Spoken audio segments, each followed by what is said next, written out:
Paralyzed K9's first steps in wheelchair, his reaction made everyone speechless. A once fearless police dog is left broken after a violent raid, but when a determined caregiver refuses to let him be forgotten, everything changes. His fight to stand again isn't just about survival. It uncovers secrets that powerful people would do anything to hide. With danger closing in and a loyal bond put to the ultimate test, one question remains. Will his first steps reveal hope? Or unleash a truth that no one is ready to face? Drop a comment below and share which part of the world you're tuning in from today. If you enjoy stories like this, don't forget to subscribe for more. The chaos of the narcotics raid echoed through the dimly lit warehouse. Shouts and footsteps bounced off concrete walls as Atlas, the German Shepherd K9 officer, moved with practiced precision alongside the human officers. Everything happened in a blur, the flash of weapons, the thunder of gunfire, and then a sickening thud as Atlas fell. The proud police dog lay motionless on the cold floor, his powerful hind legs unnaturally still. In the aftermath, as emergency lights painted the scene in harsh reds and blues, Atlas's eyes remained alert and aware, watching everything, even though he couldn't move. At the veterinary hospital, Reese Calder pushed her auburn hair back from her face as she studied the X-rays. Her hands trembled slightly as she noticed something odd about the injury pattern.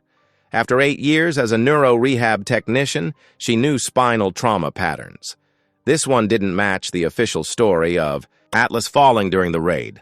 "We need to classify him as non-serviceable," Captain Braddock Vance announced, his broad shoulders filling the doorway of the exam room. His polished badge caught the fluorescent light as he strode in. "The liability is too high. We'll need you to sign off on the euthanasia order." Reese felt her heart skip a beat but kept her voice steady. "No, I won't sign that order." "Excuse me?" Vance's eyes narrowed dangerously. "Atlas shows clear signs of deep pain response in his hind legs," Reese explained, pointing to the dog who lay quietly watching them. "With proper rehabilitation, he has real potential for recovery. It would be unethical to euthanize him." "You don't make these decisions, Ms. Calder. The department does." Vance's voice carried a hint of menace. "Actually, as the treating medical professional, I do have input." Reese stood straighter, though she barely reached Vance's shoulder. "And I'm formally requesting an administrative review before any action is taken." "The incident report is clear," Vance said, tapping the folder in his hand. "Atlas was injured in the line of duty. It's unfortunate, but it happens." "The injury pattern doesn't match a fall," Reese said quietly. "The trauma track suggests something else entirely." Color rose in Vance's face. "Are you questioning my report? I'm stating medical facts. And I'm taking temporary custody of Atlas for rehabilitation assessment." Reese moved to stand between Vance and the examining table where Atlas lay. "I've already filed the paperwork for an administrative delay." "You're making a mistake," Vance growled. "This isn't your fight." "You're wrong," Reese replied, her voice firm despite her racing heart. "This is exactly my fight. Atlas deserves a chance." After Vance stormed out, Reese let out a shaky breath. She turned to Atlas, who watched her with intelligent eyes. Gently, she stroked his head. "Don't worry, boy. I've got your back." Over the next few days, Reese worked tirelessly with Atlas. She fitted him with a special harness to support his weakened hindquarters, noting how he responded to different therapeutic exercises. The more she worked with him, the more convinced she became that the official story wasn't right. The spinal injury showed signs of direct trauma, not the kind of damage typically seen in a fall, and Atlas's protective instincts remained razor-sharp. He grew alert and watchful whenever anyone in a police uniform entered the rehab facility, except for the young officers he seemed to know well. "What really happened to you?" Reese whispered, one evening as she checked his vital signs. Atlas only pressed his head against her hand, his trust in her growing stronger each day. The administrative delay wouldn't last forever. Reese knew she was making powerful enemies by opposing Vance and the department. But as she watched Atlas struggle to regain movement in his legs, showing small improvements each day, she knew she couldn't back down. "They want to classify you as non-serviceable," she told Atlas as she helped him with his evening therapy. "But they're wrong. There's fight left in you. I can see it, and I'm not giving up." A week into their standoff, Vance returned with department officials and formal papers. "This is your last chance to do this the easy way," he warned Reese. "Sign the order, and we'll forget your insubordination." Reese stood her ground, her hands steady as she held Atlas's medical charts. "No, I won't sign, and I'll testify to my medical findings if I have to. Atlas is improving, and I have the documentation to prove it." "You're just a vet tech," Vance sneered. "Who do you think they'll believe?" "The evidence speaks for itself," Reese replied. "And I'm not backing down. Atlas stays in rehabilitation under my care until he's had a fair chance at recovery." The Fry. Lines were drawn. Reese knew she was risking her career by standing against Vance and the department's machinery. But as she watched Atlas lift his head to look at her, his eyes full of trust, she knew it was worth it. Some fights couldn't be walked away from, not if you wanted to live with yourself afterward. That evening, as she helped Atlas settle into his kennel for the night, Reese realized how much had changed in just a few days. She had always been the quiet one, the person others overlooked. But now she had found her voice, drawn out by a wounded dog who needed someone to speak for him. "We're in this together," she promised Atlas, scratching behind his ears. His tail thumped weakly against the blanket, a small sign of hope, but one that reinforced her resolve. Whatever came next, she would face it. Some things were worth fighting for, no matter the cost. In the clinic's storage room, Reese wiped sweat from her forehead as she dug through piles of old equipment. Her heart leaped when she spotted it. A dusty K9 wheelchair frame tucked behind broken cages. The wheels squeaked as she pulled it out, but the basic structure was solid. With some adjustments and new padding, it could work for Atlas. "It's not pretty, but we'll make it work, buddy," she said softly, wheeling it into Atlas's recovery space. The German Shepherd's ears perked up at her approach. His tail thumped weakly against the bedding, a small victory that made her smile. Using foam padding and medical tape, Reese carefully customized the support straps. Her hands worked quickly, measuring and adjusting until she had a workable solution. Atlas watched her intently, his intelligent eyes following every movement. "Okay, big guy, let's try this out." She gently lifted Atlas into the modified wheelchair, securing the straps around his middle. The first attempts were wobbly, but Atlas's front legs gradually found their rhythm. His back legs dragged slightly, but the wheelchair kept his spine properly aligned. A throat cleared behind her. "Dr. Calder?"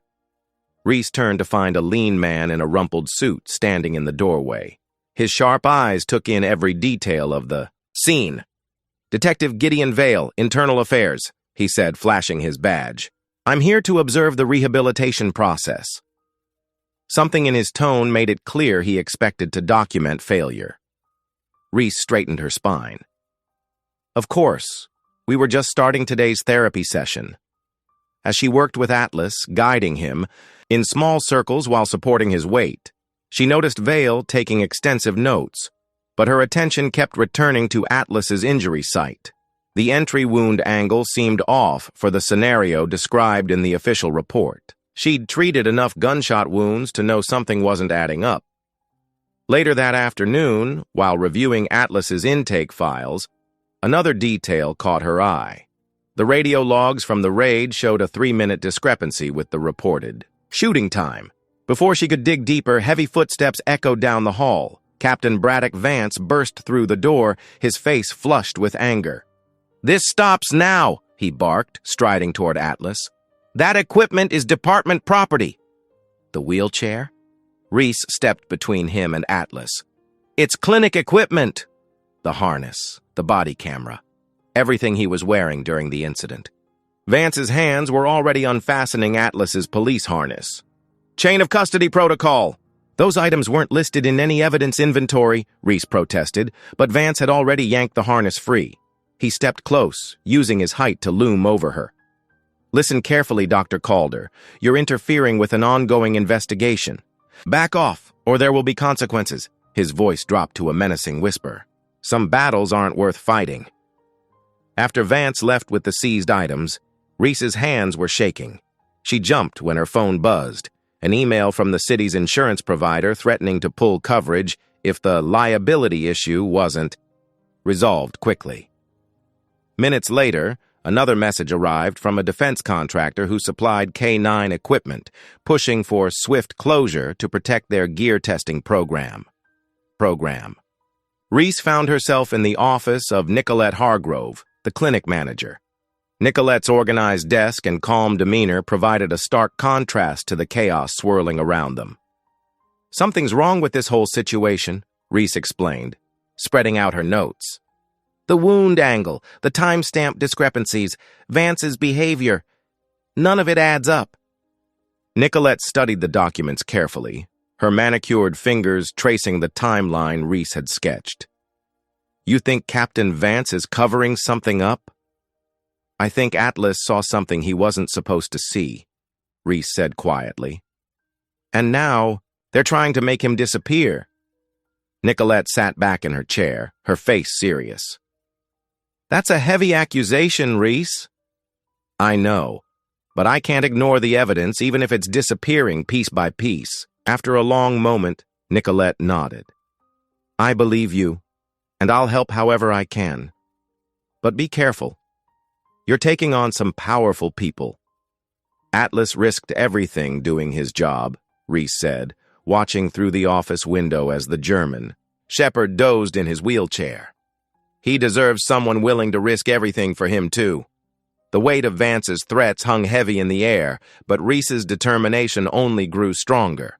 With Nicolette's support and Atlas's trust, she had to find a way to uncover the truth before it was buried forever. Reese found Detective Gideon Vale in the clinic's observation area, his lean frame casting a shadow across Atlas's recovery space. Her patience had run thin after days of his hovering presence. The harness contained vital evidence, she said, stepping directly into his line of sight. If it's been seized, where's the footage from Atlas's camera? That should show exactly what happened during the raid. Gideon shifted his weight, his normally composed features tightening. There are procedures, Ms. Calder, proper channels. Warrants need to be filed, timing has to be... Procedures? Reese's voice rose slightly. A decorated K9 officer is facing death because of suspicious circumstances, and you're talking about paperwork? Despite her confrontation, Gideon's eyes drifted past her to where Atlas lay in his modified wheelchair. The German Shepherd was making steady progress with the device, his front legs growing stronger as they compensated for his weakened hindquarters. Realizing she wouldn't get straight answers from internal affairs, Reese changed tactics. That afternoon, she drafted a formal petition to the Public Safety Board, her fingers flying across her laptop keyboard as Nicolette helped gather supporting documentation. I'm promising them a mobility demonstration, Reese explained, reviewing the final draft. If we can show Atlas has a real chance at recovery, they'll have to grant us more time. Nicolette nodded, already sorting through medical records and rehabilitation logs. I'll handle the paperwork and logistics. We'll need signatures from the board members, proper venue scheduling. She trailed off, making notes with quick, efficient strokes. With the petition submitted, Reese threw herself into intensifying Atlas's rehabilitation. The makeshift wheelchair needed constant adjusting as she found the optimal height and support configuration. She spent hours fine-tuning the straps and padding, ensuring Atlas could move as naturally as possible while building strength. Good boy, she encouraged as Atlas responded to basic commands, taking tentative steps forward in the chair. Just like that. Stay strong. The sessions were grueling. For every small victory, Atlas holding his weight for a few seconds longer, managing an extra step. There were setbacks that made Reese's heart ache. But she noticed how the German shepherd's eyes stayed alert and determined, his spirit unbroken despite his injuries. During a water break, Nicolette rushed in with news. "They've granted the hearing," she announced, waving the official notice. "But Reese, it's scheduled for next week. That doesn't give us much time." Reese's stomach tightened, but she kept her voice steady. "Then we'll make every minute count. Atlas is already exceeding expectations. We just need to prove it to them." As they worked to prepare for the demonstration, Captain Vance's presence became an unwelcome constant. He would appear at the end of hallways, watching with a knowing smirk before disappearing again. His confidence that time would run out before Atlas could recover sufficiently was clear in every casual glance and dismissive gesture. But Reese refused to let his intimidation tactics affect her focus. She created a strict schedule, breaking down each hour into targeted exercises. Atlas learned to navigate gentle turns in the wheelchair, to maintain his balance on different surfaces, to respond to commands despite his limitations. "He's doing it because he wants to," Nicolette observed one evening, watching Atlas complete a series of basic maneuvers. "You've given him hope, Reese. That's worth fighting for." The weight of the upcoming demonstration pressed heavily on Reese's shoulders. If Atlas couldn't prove his mobility had improved enough to justify continued rehabilitation, the euthanasia order would be enforced immediately. Every wobble in his steps, every moment of fatigue could mean the difference between life and death. Yet as she worked with Atlas, seeing his determination and trust, she knew they had to try. The German shepherd's progress, while fragile, was real. He was adapting to the wheelchair, learning to compensate for his injuries, showing the intelligence and resilience that had made him an exceptional police dog. "We're going to show them exactly what you can do," she promised Atlas, scratching behind his ears as they finished another session. "They'll have to see you deserve this chance. The public mobility demonstration would be their one opportunity to challenge the system that had written Atlas off. As Reese reviewed their preparation plans, she knew they were racing against more than just time. They were fighting against those who had already decided Atlas's fate and wouldn't welcome being proved wrong.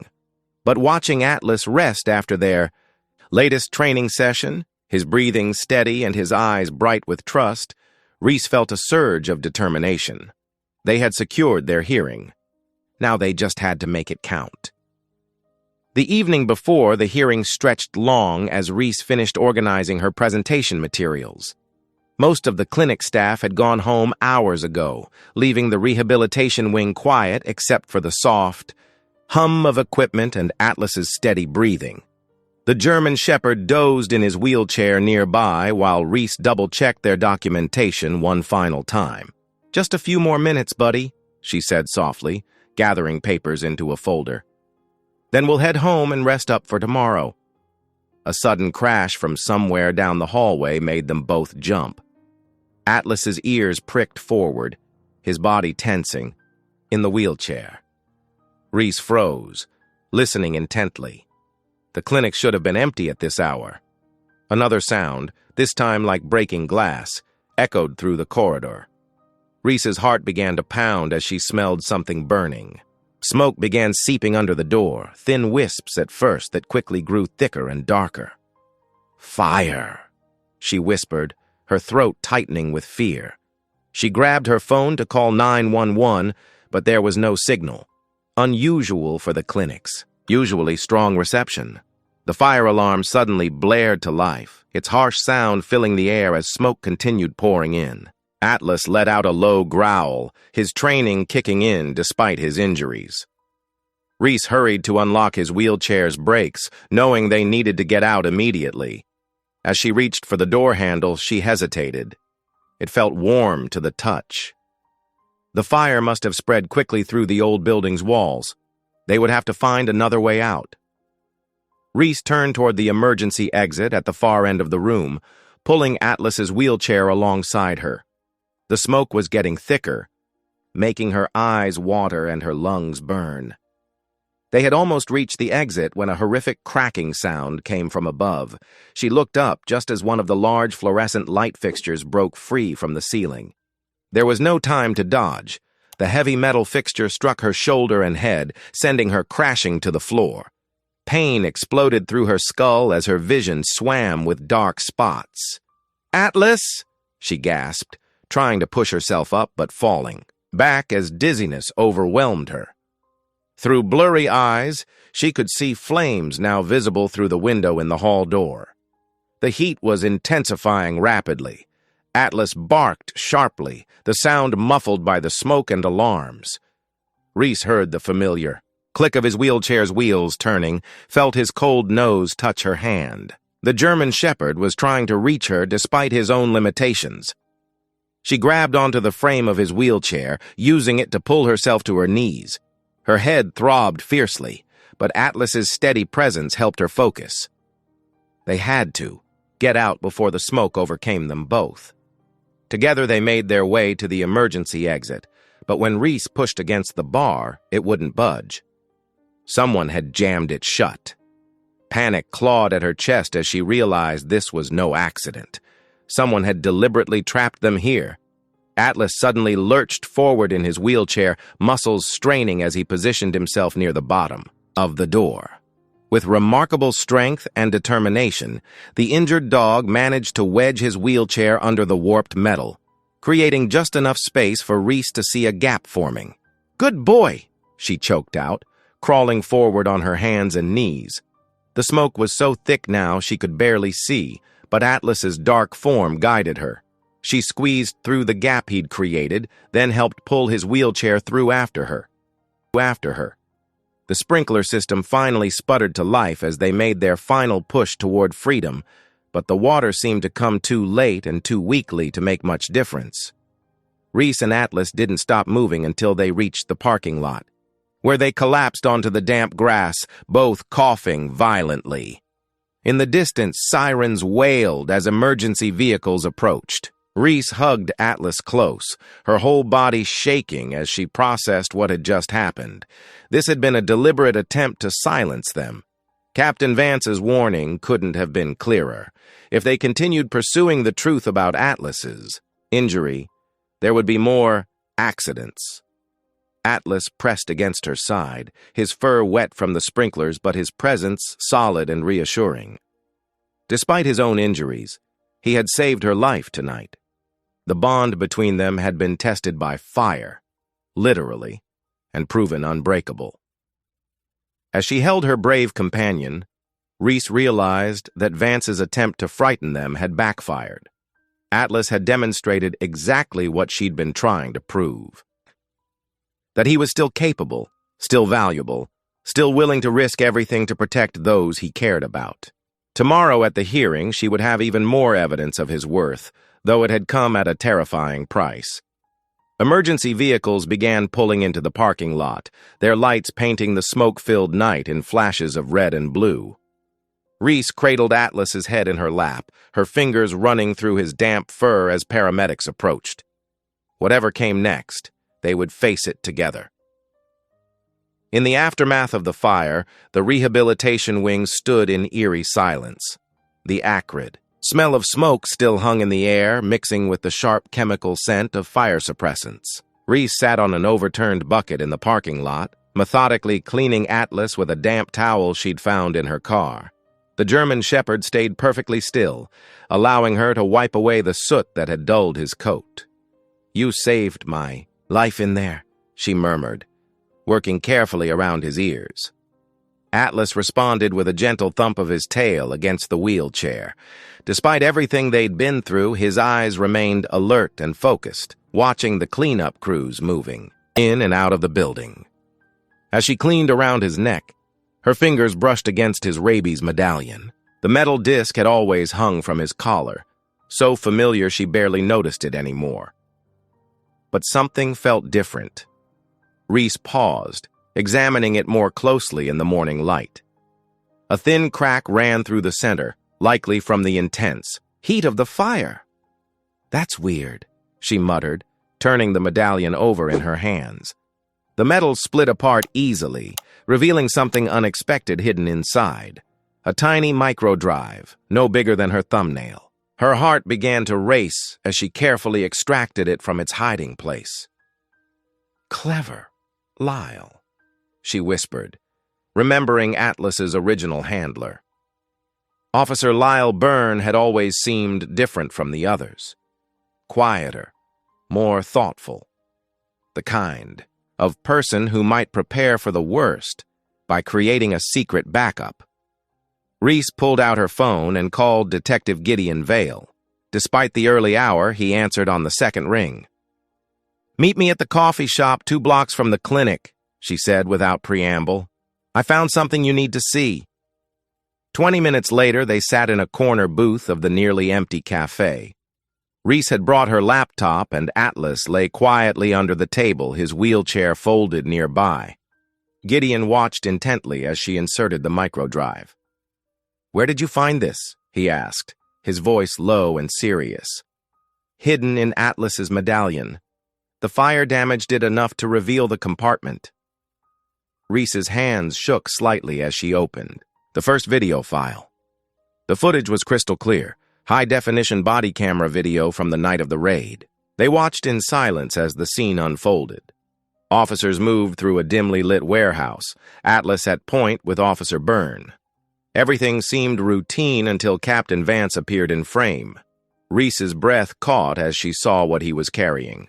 A non-standard weapon, definitely not department-issued. The timestamp in the corner matched the radio logs, but this version told a very different story than the official report. A figure darted across the screen, a woman in civilian clothes, clearly unarmed. Vance raised the weapon, but before he could fire, Atlas broke formation. The German shepherd launched himself at Vance, knocking his arm up.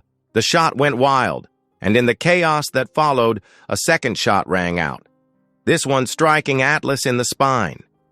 "He wasn't hit by friendly fire in a confused firefight," Reese said, her voice thick with emotion. "He was shot because he stopped." "Vance from murdering a witness!" Gideon leaned back, running a hand over his face. "This explains everything. The missing footage, the rush to euthanize Atlas, the intimidation tactics. Vance couldn't risk anyone discovering what really happened." They watched the rest of the files in grim silence. Each clip added another piece to the puzzle. Conversations that proved premeditation, angles that showed the shooting was deliberate, evidence that the friendly fire story had been carefully staged in the aftermath. Atlas shifted under the table, his head coming to rest. On Reese's foot, she reached down to scratch behind his ears, fighting back tears. All this time, his paralysis hadn't been the result of an unfortunate accident. It was the price he'd paid for doing exactly what he'd been trained to do, protecting the innocent and upholding the law, even when it meant going against his own commander.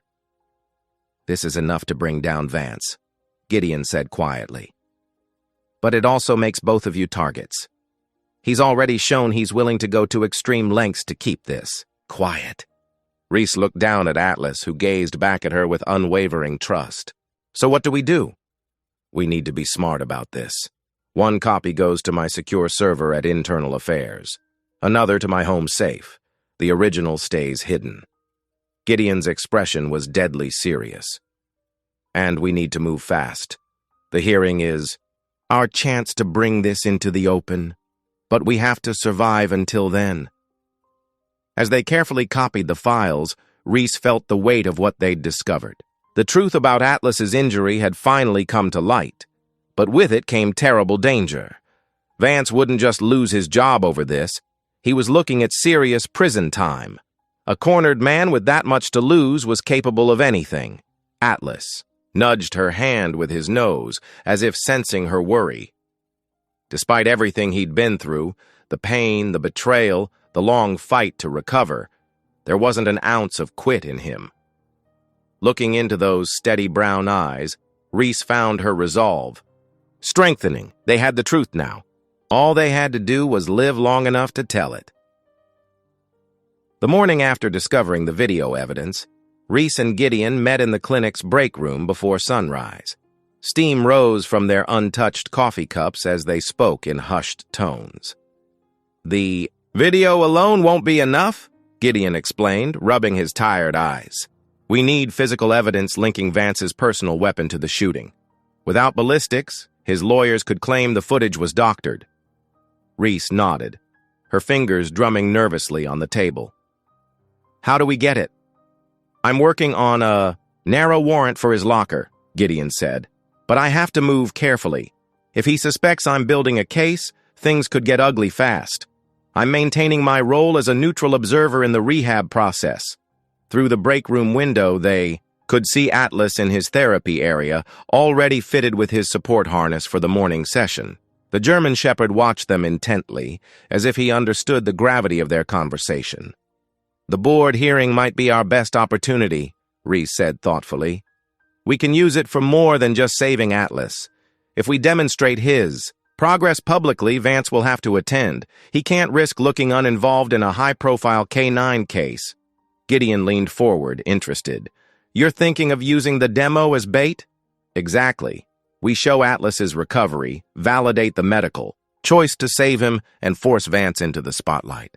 The pressure might make him slip up." Reese's voice grew stronger as she outlined the plan. "Plus, having him there gives you cover to execute the warrant without raising suspicion." They spent the next hour mapping out the strategy, speaking in coded terms about therapy milestones and procedural reviews in case anyone overheard. When the clinic started filling with morning staff, they separated naturally, Gideon to his observation post and Reese to Atlas's therapy session. The next few days became an intricate dance of preparation. Reese adjusted Atlas's pain medication, finding the perfect balance between comfort and alertness. She worked with him for hours, refining his responses to hand signals and verbal commands that would showcase his progress without straining his injuries. "Good boy," she praised softly as Atlas successfully completed a series of small steps. His back legs were supported by the wheelchair, but his front legs moved with growing confidence. The sequence wasn't long. It didn't need to be. Just enough to prove he could still function as a service animal. Nicolette helped document every milestone, building a medical case that would be hard to dismiss. "His nerve responses are improving," she noted, recording Atlas's reaction to various stimuli. "The board will have to acknowledge that." Between therapy sessions, Reese caught glimpses of Gideon making careful phone calls, laying the groundwork for the warrant. He maintained his cover perfectly, appearing to focus solely on Atlas's physical progress while quietly building the legal framework they needed. The deadline loomed closer with each passing day. Reese felt it like a physical pressure as she worked with Atlas, every minute precious. They practiced the demonstration sequence until it became muscle memory for both of them. Atlas seemed to sense the importance, pushing himself to meet each challenge with determination. "Just like that," Reese encouraged as Atlas navigated a gentle turn in his wheelchair. "We'll show them exactly what you can do." The German Shepherd's ears perked up at her confident tone, his tail wagging slightly despite his exhaustion. During breaks, she monitored his vital signs and adjusted his support straps, always aware that one misstep could undo all their progress. The wheelchair had been reinforced, every bolt checked and rechecked. They couldn't risk any equipment failures during the demonstration. Gideon kept his distance but watched everything. His presence was both reassuring and nerve-wracking, a reminder of how much rode on their success. The warrant he was pursuing had to be precise enough to withstand legal scrutiny, but narrow enough not to alert Vance's supporters in the department. As the hearing date approached, Reese found herself rehearsing every detail in her mind during sleepless nights. The sequence of commands, the timing of each movement, the positioning that would best display Atlas's progress to the board. Everything had to be perfect. They would only get one chance to pair the public demonstration with Gideon's evidence grab. Atlas seemed to share her focused energy. Even in rest periods, he remained alert, his eyes tracking her movements as if memorizing his part in their carefully choreographed plan. The bond between them had grown stronger through their shared purpose, each understanding the stakes they faced. The day before the hearing, Reese ran through the sequence one final time. Atlas performed flawlessly, each step measured and controlled. She knelt beside him afterward, scratching behind his ears as he leaned against her leg. "Tomorrow," she whispered, "we show them exactly what you're capable of." In his deep brown eyes, she saw not just determination, but trust. Whatever came next, they would face it together. The Public Safety Board chamber buzzed with tension as people filed in, filling every available seat. Reporters clutched their notepads and smartphones, their cameras ready to capture whatever might unfold. Police brass in crisp uniforms lined the back wall, their faces stern and expectant. The fluorescent lights cast a harsh glare across the polished wooden tables where board members shuffled their papers, preparing for the hearing. Reese stood near the entrance, one hand steady on Atlas's wheelchair handle. Her heart hammered against her ribs, but her expression remained calm. Atlas sat alert in his custom wheelchair, his ears perked forward and his eyes scanning the room with the intensity that had made him such an exceptional police dog. "Ready, boy?" Reese whispered, reaching down to scratch behind his ears. The German Shepherd leaned into her touch, drawing strength from their connection. Captain Braddock Vance sat at the far end of the chamber, his posture rigid and confident. He caught Reese's eye and gave her a small, dismissive smile that made her stomach clench, but she refused to look away first. The board chairwoman called the session to order, her voice cutting through the murmurs. "We're here today to review the stay of euthanasia for K9 Atlas, formerly of the Metropolitan Police Department's K9 unit. Ms. Calder, you may proceed with your demonstration." Reese took a deep breath and wheeled Atlas to the center of the floor. The wheels squeaked slightly on the linoleum, the sound echoing in the suddenly quiet room. She positioned him carefully, making sure his specialized supports were properly aligned. Atlas has made remarkable progress in his rehabilitation, Reese began, her voice stronger than she expected. With the help of adaptive equipment and intensive therapy, he has regained significant mobility. Today, I'll demonstrate that he is capable of controlled movement and response to commands. She moved to Atlas's side, making sure everyone could see them clearly. Her hand trembled slightly as she gave the first signal, one they'd practiced countless times in the clinic. "Atlas, forward," she commanded, her voice clear and steady. The room held its collective breath. Atlas's front legs tensed, and for a heart-stopping moment, nothing happened. Then, with deliberate determination, his front legs began to move. The specialized braces supporting his rear legs kept him stable as he pushed forward, each movement precise and controlled. Gasps rippled through the audience. Someone's coffee cup clattered against its saucer. Even the board members leaned forward in their seats, their expressions shifting from polite skepticism to genuine amazement. Atlas took 3 steps, then 4, each one a triumph of will and training, but suddenly his head snapped to the side, his attention caught by something, or rather, someone.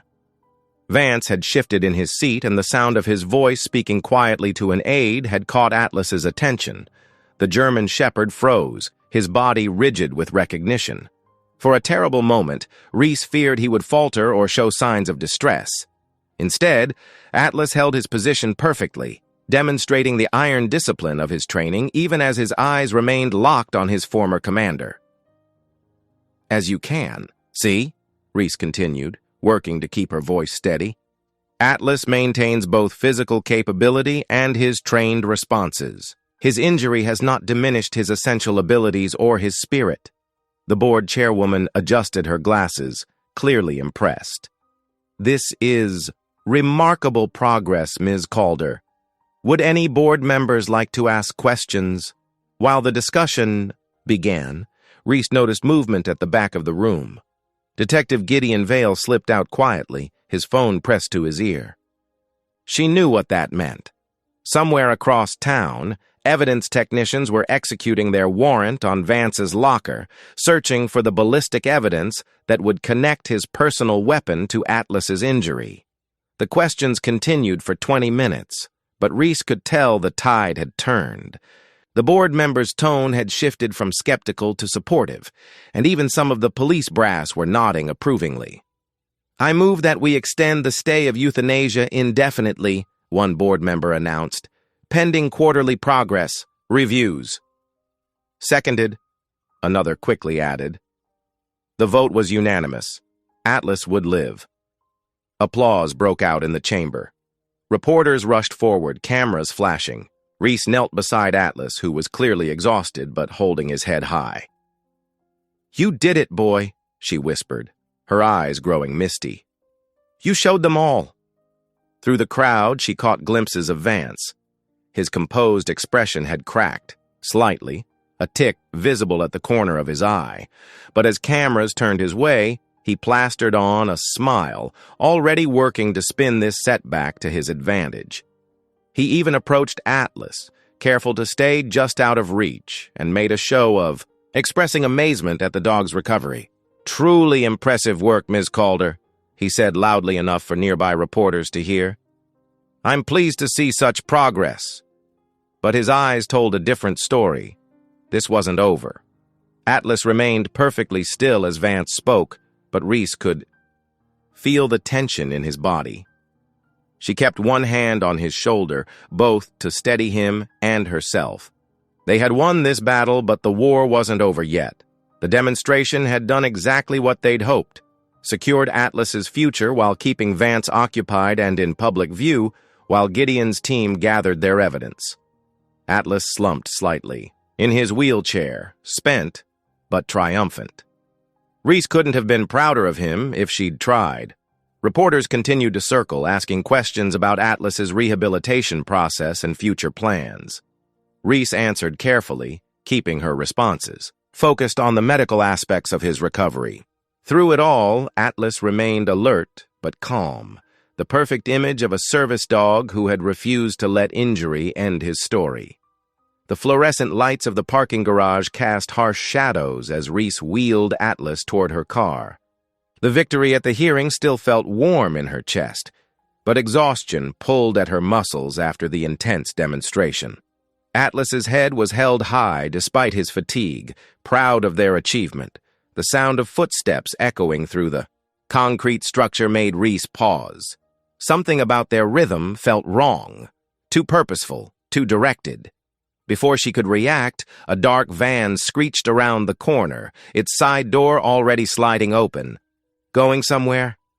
Vance's voice carried across the empty space as he stepped out from behind a concrete pillar. Another man, stocky and wearing dark clothes, emerged from the shadows beside him. Reese's heart hammered against her ribs. She tried to turn Atlas's wheelchair, but the accomplice was already behind them. Strong hands grabbed her arms while Vance approached, his face twisted in a cold smile. "The thing about liability," Vance said, reaching into his jacket, "is that sometimes you have to handle it personally." The metallic glint of a gun caught the fluorescent light. Atlas growled, straining against his harness, but the wheelchair limited his movement.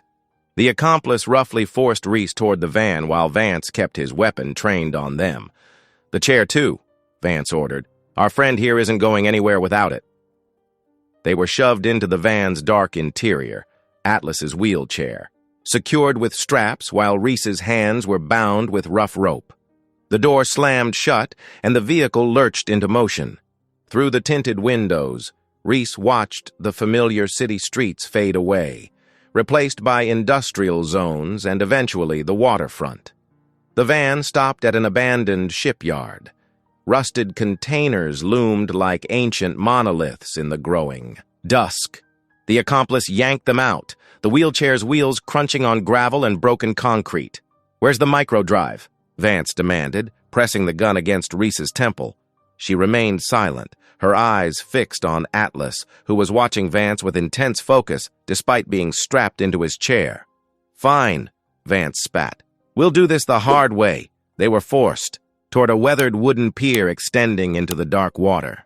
The tide was coming in, cold waves lapping at the support posts. Vance's accomplice produced more rope, binding Reese to one of the pier's sturdy pillars while Vance handled Atlas's wheelchair. "Fascinating piece of equipment," Vance said, attaching something heavy to the chair's frame. "Let's see how well it floats." The cold water reached their ankles, then their calves. Atlas thrashed against his restraints, but the chair was firmly secured. Reese pulled against the ropes, feeling them bite into her skin. "Last chance," Vance said, standing safely, on higher ground. "The microdrive. Where is it?" The water crept higher, now at their knees. Reese's heart pounded as she watched Atlas struggle, keeping his head above water by inches. His eyes never left her face, trust and determination evident despite their dire situation. Through her panic, Reese noticed something, a loose screw on Atlas's chair brace, probably jarred loose during their rough transport. The metal glinted mockingly just within reach of her bound hands.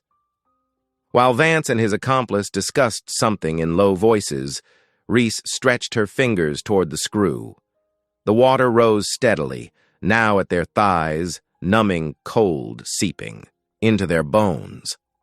Her fingertips brushed the metal, and she began to work it free, twisting carefully to avoid drawing attention.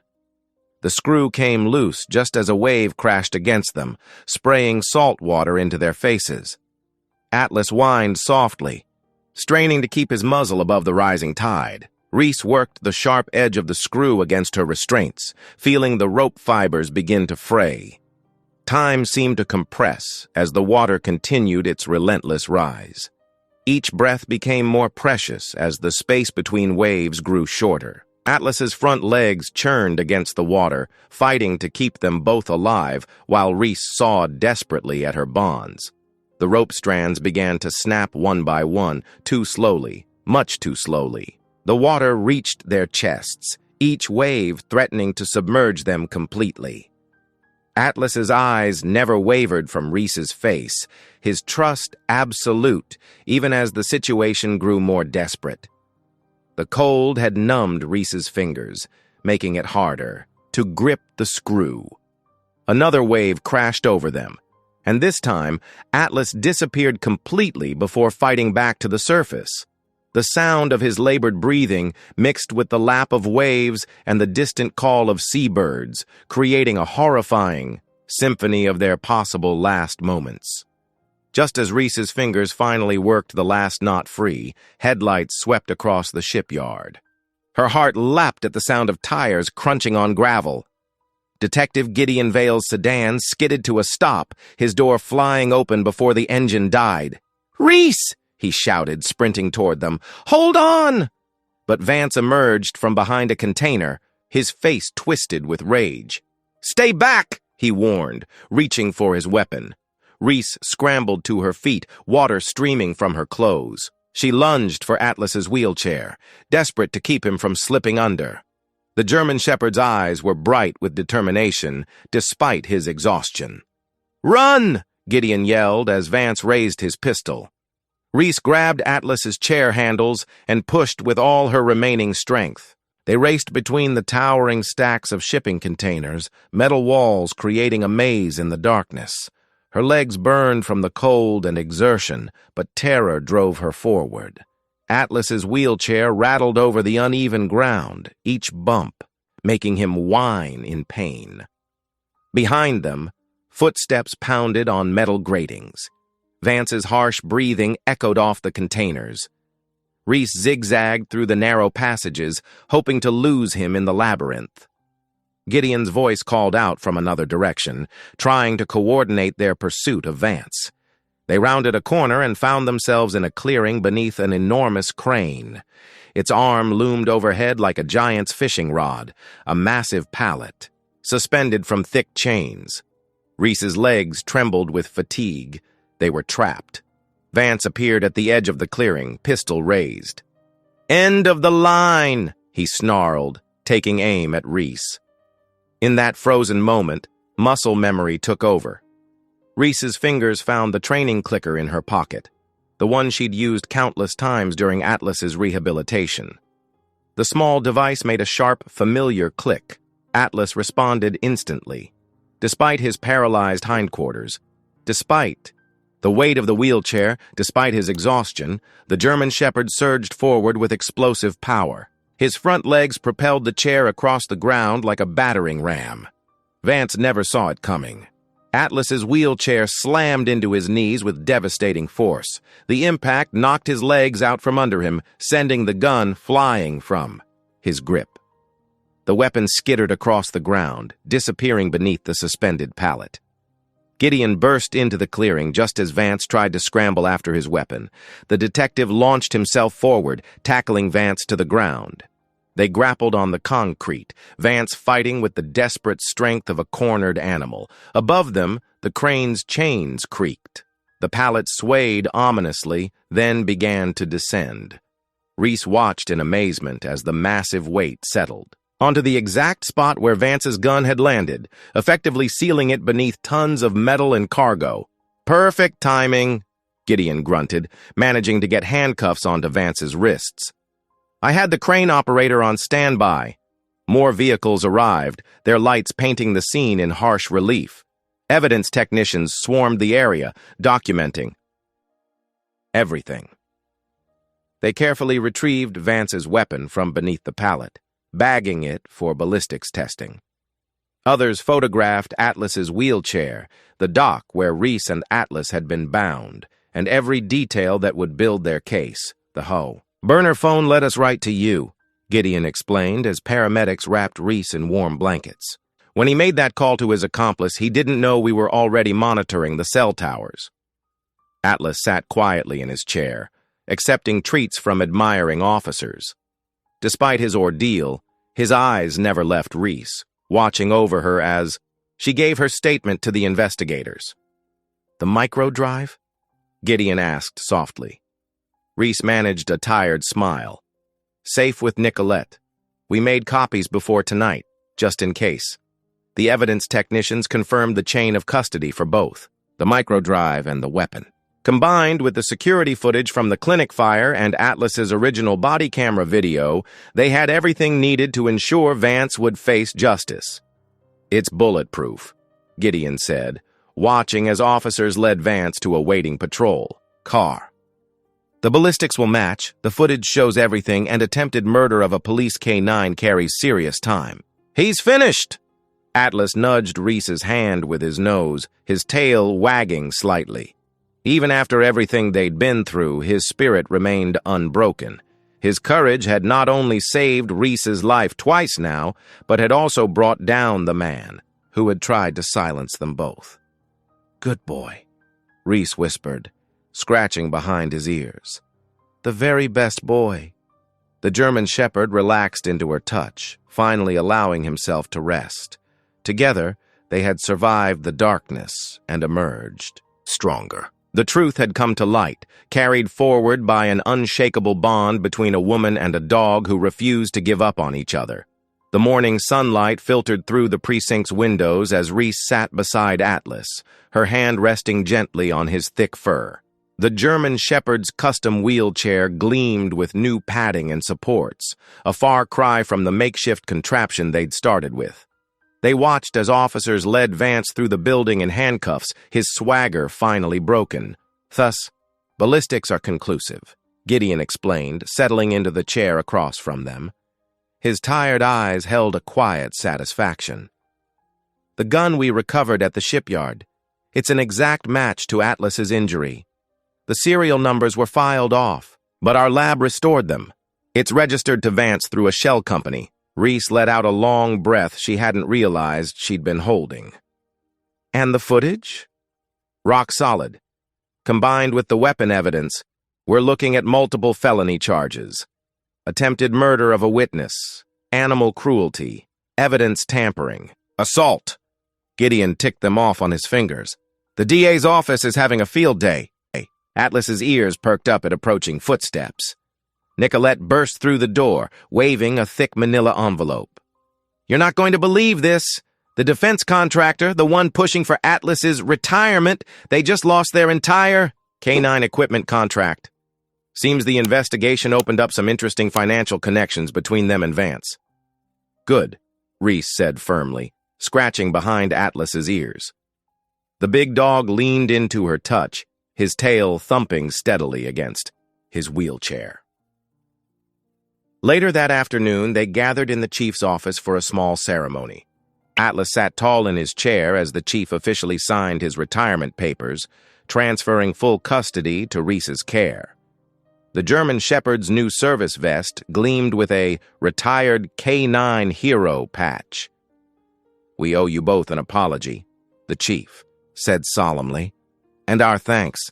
Your persistence exposed corruption that could have destroyed many more lives." As they left the building, Gideon fell into step beside them. "I've been thinking," he said, his usual skepticism replaced by something warmer. "That makeshift rehab setup you created for Atlas, it's impressive. There must be other service animals who could benefit from that kind of specialized care." Reese glanced at him, curious. "What are you suggesting?" "I've got some connections, people who'd be interested in funding a dedicated rehabilitation center. State-of-the-art equipment, proper facilities." He rubbed the back of his neck. "Maybe even a partner with investigative experience if you're interested." The invitation in his words was unmistakable. Reese felt her cheeks warm as she studied his earnest expression. That would be amazing," she said softly. 3 months later, Reese stood in the newly renovated waterfront building that housed the K9 Rehabilitation Center. Large windows overlooked the pier, letting in natural light and ocean breezes. The treatment rooms were equipped with specialized equipment, much of it designed based on her original innovations for Atlas. She watched as Gideon helped a young officer bring in their injured partner, showing them the same patients he'd eventually shown her. His dedication to their shared mission had only grown stronger, along with something else between them, something neither felt the need to rush or label. Atlas had his own special corner near the reception desk, complete with an orthopedic bed, and a view of the comings and goings. Other handlers often sought his calm presence, and he seemed to understand his new role as both patient and therapy dog. His scars had faded, though his back legs would never fully recover, but in his eyes shone the same strength and dignity that had first caught Reese's attention. One quiet morning, Reese took Atlas for their daily walk along the pier. His wheelchair rolled smoothly over the wooden planks as seagulls wheeled overhead, their calls carrying on the salt breeze. They paused at their favorite spot, watching the sun sparkle on the waves.